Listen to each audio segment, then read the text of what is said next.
Principal यागा तो काफी देर बाद आने वाले हैं। दरअसल उन्हें जो टाइम बताया गया था वो गलत था, क्योंकि मैंने इचिची को धमकाया था।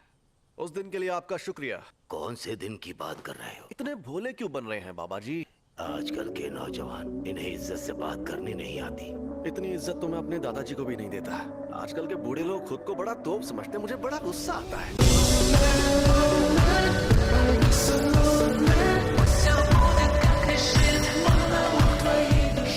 मैं सीनियर मेंबर से आपकी शिकायत कर दूंगी। आप इनसे ऐसे बात नहीं कर सकते।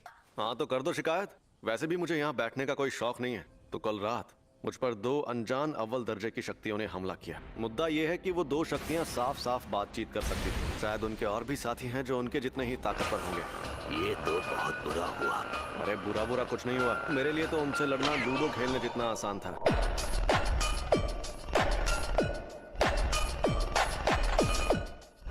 और अब तो हमें सुकुना का वेसल भी मिल गया है। पिछले कुछ सालों में हमारे ऐसे कई स्टूडेंट्स भी हैं जो काफी ताकतवर बन गए हैं। हकारी, ओकोत्सु और आपका तोदो। अब जो शक्तियां सामने आएंगी हम उनकी ताकत का अंदाजा नहीं लगा पाएंगे। अब क्या कहना चाहते हैं? आप समझे नहीं? वो तूफान अब इतना ताकतवर बन गया है कि उसे और नहीं रोक पाएंगे। अब आप अपनी हद पार कर रहे हैं गोजो। ओह, मैं तो डर गया।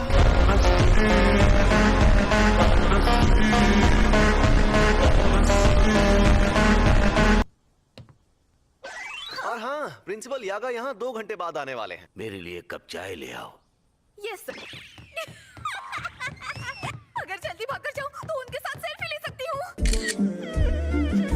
Thank you so much. You are welcome. मुझे फोटो मिली।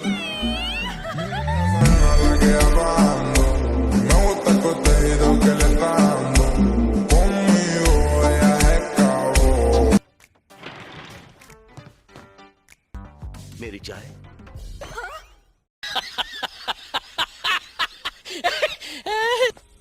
फर्स्ट ईयर वाले कहाँ गए? उन्हें कुछ होगा तो नहीं? वो लोग दूध पीते बच्चे नहीं हैं। मेरा मतलब है कि आज ही के दिन क्योटो के प्रिंसिपल यहाँ आएंगे।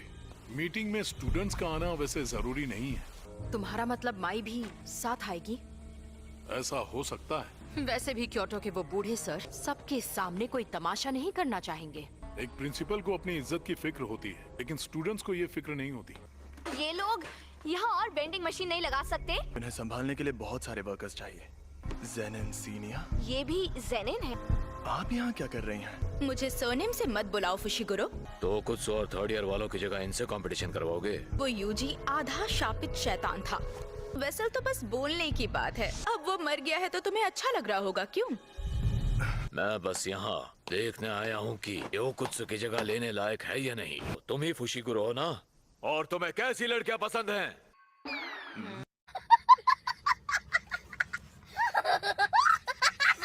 अगर मुझे जवाब पसंद नहीं आया तो मैं मार मार कर हॉस्पिटल पहुंचा दूंगा।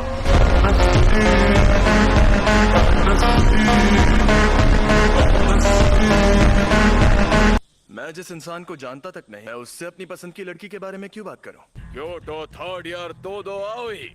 अगर मैं अपने आखिरी एक्सचेंज इवेंट में जरा भी बोर हुआ तो मेरा दिमाग बहुत खराब हो जाएगा। मैं तुम पर रहम खाकर अभी सिर्फ अधमरा करके छोड़ दूंगा। बेहतर होगा लड़ाई ना करो। नोबारा के पास हथियार नहीं है। अगर लड़की का दिल बड़ा है तो बाकी चीजें कोई मायने नहीं रखती है।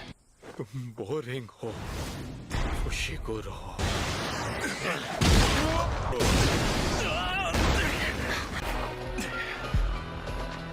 निहायती बोरिंग इंसान। तुमने मेरी दरियादिली की कदर नहीं की। लगता है तुम्हारी अकल भी तुम्हारी मसल्स की तरह मोटी है।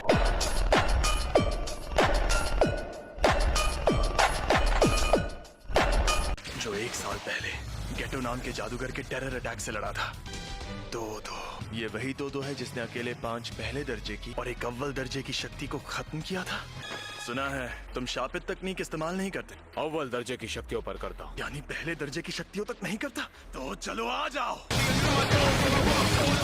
इससे हाथापाई में जीतना लगभग नामुमकिन है।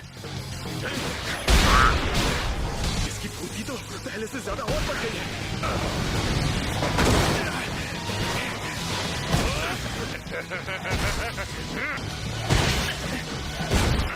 ये इंसान है या सांड?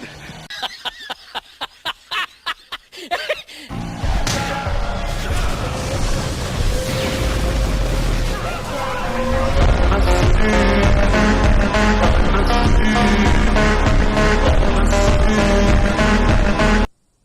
जुजुत्सु जादूगर बनना है तो ताकतवर लोगों से पंगा मत लिया करो। ये मेरे काम से आई थी, लेकिन तुम यहाँ क्या कर रही हो? तुम इतनी बेकार हो, पता ही नहीं चला तुम कब आई। वैसे हम दोनों एक जितने ही बेकार हैं। अरे रहने दो, हम दोनों का हाल बहुत ही गया गुजरा है। नोबारा खड़ी हो जाओ। मैंने इसे सुला दिया है। तुम बहुत ज्यादा बोरिंग हो। अगर तुम्हें सच में लड़ना है तो मैं तैयार हूँ। आ जाओ। हिलना मत।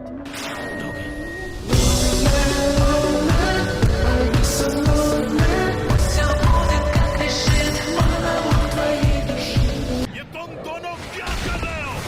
बोनीटो फ्लेक्स। तुम एक्सचेंज इवेंट तक रुक नहीं सकते थे क्या? बड़े दिनों बाद मिले हो पांडा। अब जाओ यहाँ से, वरना मैं ऐसे चिल्लाऊंगा कि तुम बहुत दूर जाके गिरोगे।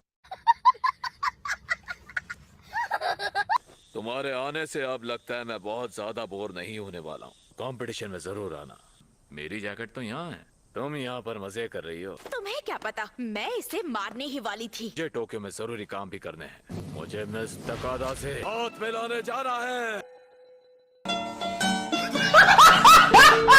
मैंने अपने एक भरोसेमंद दोस्त को बुलाया है, केंटो नानामी, एक एक्स ऑफिस वर्कर जो अब जुजुत्सु जादूगर है। कई जादूगर अपनी आंखें छिपाने के लिए चश्मा या पट्टी पहनते हैं। बहुत सारे जुजुत्सु जादूगर थोड़े अजीब होते हैं। ये एक कंपनी में काम करता था ना, इसलिए ये बंदा उतना भी अजीब नहीं है। इतनी तारीफ करने की जरूरत नहीं थी। आप शुरुआत से ही एक जुजुत्सु जादूगर क्यों नहीं बन गए? मैंने जुजुत्सु हाई में पढ़ाई की और मुझे एक बात पता चली कि जुजुत्सु के जादूगर बेकार होते हैं। क्या?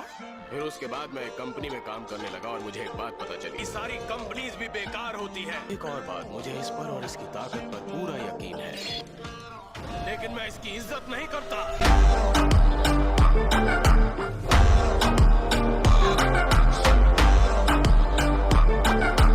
बड़े कंफ्यूज्ड आदमी है। हाँ वही तो। खैर, बात को लंबा खींचना बेकार है। भले ही तुम्हारे अंदर सुकूना नाम का ज्वालामुखी पल रहा है, मुझे ऐसा बिल्कुल नहीं लगता कि तुम एक जुजुत्सु जादूगर हो। अगर किसी काबिल बनना चाहते हो तो तुम्हें बहुत मेहनत करनी पड़ेगी। अगर आप ये एडवाइस नहीं देते फिर भी मैं मेहनत करता। जाओ, जाकर ये बात हमारे सीनियर से कहो, क्योंकि मुझे इस बात से कोई फर्क नहीं पड़ता।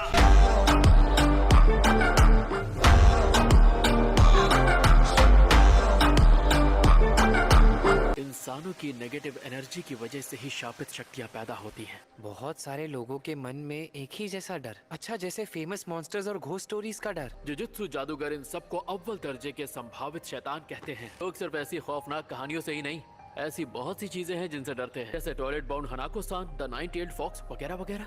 इससे पता चलता है कि वो लोग इसके आगे सोच ही नहीं सकते। इंसान हमेशा से डरते आए हैं। तो फिर तुम किस तरह की शापित शक्ति हो माहितो? मैं ऐसी शक्ति हूँ जिसका जन्म इंसानों के मन में नफरत और गुस्से से हुआ है। A few moments later. तुम्हें ये दिख रहा है? एक शापित शक्ति का छोड़ा हुआ दाग। नहीं, मुझे कुछ नहीं दिख रहा। क्योंकि तुम इसे देखना ही नहीं चाहते। तुम्हें थोड़ा ध्यान से देखना होगा।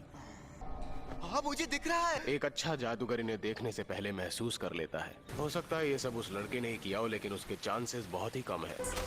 रुक जाओ यूजी, तुम जाके उसे संभालो जो वहाँ पर छिपा हुआ है। अगर ऐसा लगे वो तुम पर भारी पड़ रहा है तो मुझे बुला लेना। आप तो मुझे कुछ ज्यादा ही हल्के में ले रहे हैं।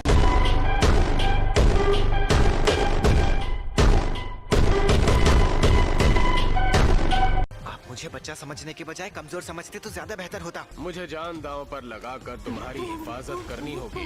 तुमने कई बार करीब से मौत का सामना किया है, लेकिन इसका मतलब ये नहीं कि तुम बड़े हो गए हो। मैं मन में उनके शरीर पर एक लाइन बनाकर इस रेशियो वाली जगह पर हमला करता हूँ। दरअसल मैं अपनी शापित तकनीक की मदद से दुश्मन में जबरदस्ती एक कमजोर जगह बना देता हूँ। अगर उनमें ज्यादा शापित शक्ति ना हो, बिना धार वाली तलवार से भी उनके टुकड़े कर देता हूँ। इसी वजह से मैं अपने से ज्यादा ताकतवर शक्तियों को भी भारी नुकसान पहुँचा सकता हूँ। तुम सब सुन रहे हो ना यूजी? आप मुझसे बात कर रहे थे।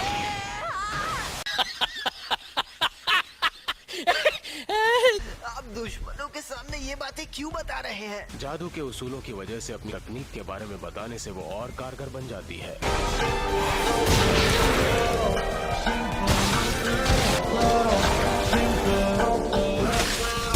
मैं बस यही कहना चाहता था।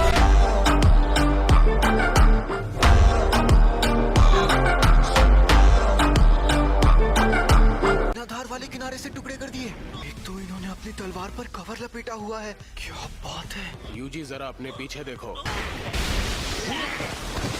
नजर हटी तो दुर्घटना घटी, समझे? अरे आप ही तो मेरा ध्यान भटका रहे हैं। तुम्हारी शापित शक्ति थोड़ी धीमी रफ्तार से बाहर आती है। तुम अब भी जल्दी शापित शक्ति पैदा नहीं कर पाते। अब तुम वार करते हो, उसके 1 सेकंड बाद तुम्हारी शापित शक्ति का वार होता है। तुम्हारी फिजिकल पावर अच्छी है, लेकिन शापित शक्ति में वो बात नहीं। तुम्हारी शक्ति का वार सबसे अलग और अजीब होता है। आमतौर पर ऐसा तो कोई जानबूझकर भी नहीं कर पाता। ये खूबी तुम्हारे बहुत काम आने वाली। तुम्हारा किया हर बार 2 बार चोट पहुंचाता है।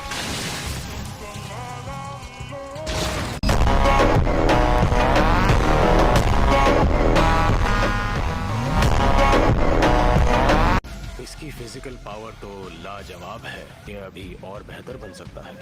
जो ये वार सहते हैं उनके तो होश ही उड़ जाते हैं। इसमें आम जादूगर के मुकाबले 120% ताकत होती है। अब मैं समझा गोजो ने इसे मेरे साथ क्यों भेजा है। रुक जाओ यूजी, उसे खत्म मत करना। मैंने उस दूसरी शक्ति की फोटो ली है, जरा इसे ध्यान से देखो। हम जिन लोगों से लड़ रहे थे, ये इंसान है। मेरे ख्याल से ये पहले इंसान थे। जिसने ये हरकत की है वही तुम्हें इस बारे में डिटेल में बता सकता है। मुझे लग रहा है कि इनके ब्रेन के साथ कुछ छेड़छाड़ की गई थी। अगर वो ब्रेन में बदलाव कर सकता है, किसी को शापित शक्ति में बदल भी सकता है। अगर ऐसा है तो मुझे पहले ही पता चल जाना चाहिए था। क्या यूजी ये सुन रहा है? हाँ। तुमने इनकी जान नहीं ली। ये लोग इनकी बॉडीज में हुए बदलाव के शॉक की वजह से मरे हैं, इसलिए खुद को दोष देने की जरूरत नहीं है। जो भी हो, उनकी मौत के लिए कुछ हद तक मैं भी जिम्मेदार हूँ। इसे दूसरों की तकलीफ देखकर भी कितना गुस्सा आता है। हमारा दुश्मन बहुत चालाक है। इस मामले में हल्का जोर लगाने से काम नहीं चलेगा, पूरा जोर लगाना पड़ेगा। हाँ।